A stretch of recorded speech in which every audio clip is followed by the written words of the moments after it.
ஓசை வாழ்வதற்கு வந்தாளாம்.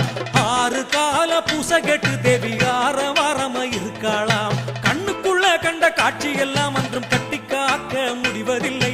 முத்தாரம்ம முன்னே நின்னா அவ ஜென்மம் முழுசும் மறைவதில்லை.